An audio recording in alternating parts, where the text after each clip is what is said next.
तुमचं नाव काय? विशाखा व्यंकट कांबळे, बरं. राहायला कुठं तुम्ही? पवन नगर सिडको. बरं, काय प्रकार घडला?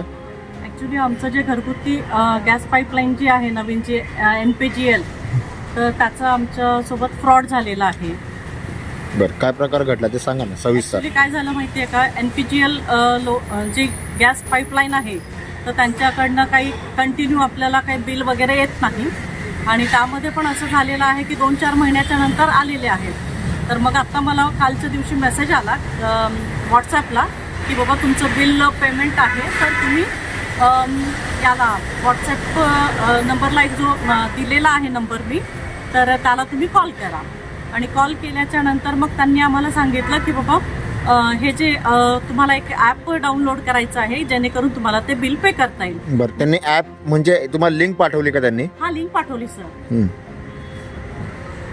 लिंक पाठवली आणि त्याच्यानंतर मग जेव्हा ते बोलले की मी म्हटलं त्यांना की म्हटलं सर बिल किती आहे ते सांगा. तर ते बोलले की जोपर्यंत तुम्ही आम्हाला पूर्ण डिटेल्स देत नाही तर तोपर्यंत आम्ही तुमचं बिल काही सांगू शकत नाही.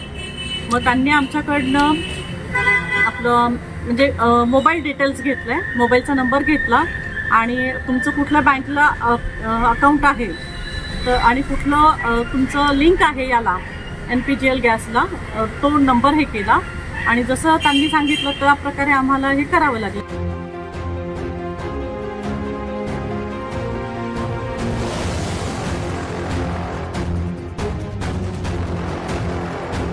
आज आपण घराघरात जे बघतोय की LPG गॅस आपण लावून घेतोय आणि त्या गॅसच्या माध्यमातून महिन्याला बिल जनरेट होतं. असं ते काही प्रत्येक महिन्याला बिल जनरेट होत नाही, जे की 6 महिन्याला बिल जनरेट होतं. आणि हे बिल जमा करत असताना ऑनलाईन फ्रॉड हा समाजामध्ये खूप सुरू आहे. तो ऑनलाईन फ्रॉड आमच्यासोबत देखील घडला.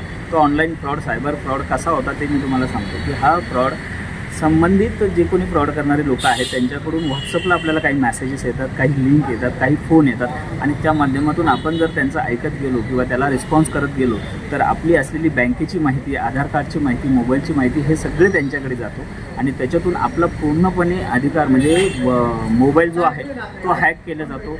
आपले अकाउंट देखील हॅक केले जातात आणि त्याच्यातून त्यांची रोज अशी लाखो लोकांची लूट सुरू आहे. बरं, तुमची किती हजाराची काय लूट किती झाली, किती फसवणूक झाली? आपली 50,000 रुपयाची फसवणूक झाली. बरं, कशी झाली? ती फसवणूक अशी झाली की त्यांच्याकडून आपल्याला सुरुवातीला बिलाची मागणी झाली की तुमचे LPG गॅसचं MNGLचं बिल एवढं आहे आणि त्यांच्याकडून अशी मागणी होत असताना त्यांनी काही लिंक आपल्याला पाठवली. ती लिंक ओपन करायला सांगितली, ते ॲप डाउनलोड करायला सांगितलं आणि ते डाउनलोड केल्यानंतर संपूर्ण ॲक्सेस हा त्यांच्या ताब्यात गेला आणि त्यांनी आपल्या बँक खात्यातून 7 ते 8 वेळेस अशा टप्प्याटप्प्याने 50,000 रुपयाची बरं, किती कसे पैसे का ट्रान्सफर केले त्यांनी? सुरुवातीला त्यांनी 1,500 रुपये पैसे ट्रान्सफर केले. त्यानंतर त्यांनी 28,000 रुपये ट्रान्सफर केले. त्यांनी 10,000 रुपये, 5,000 रुपये, 4,999 असे पैसे वेगवेगळ्या अकाउंटला ट्रान्सफर केले. काही ते पेट्रोल पंपवर खर्च करण्यात आले, काही गिफ्ट शॉपिंगमध्ये खर्च करण्यात आले. तर असे वेगवेगळ्या ठिकाणी ते लोक खर्च करत होते आणि त्याचा संपूर्ण ॲक्सेस हा मोबाईलमध्ये असल्यामुळे आपला कंट्रोल तिथे राहत नाही आणि त्यांच्या हातात तो कंट्रोल राहतो.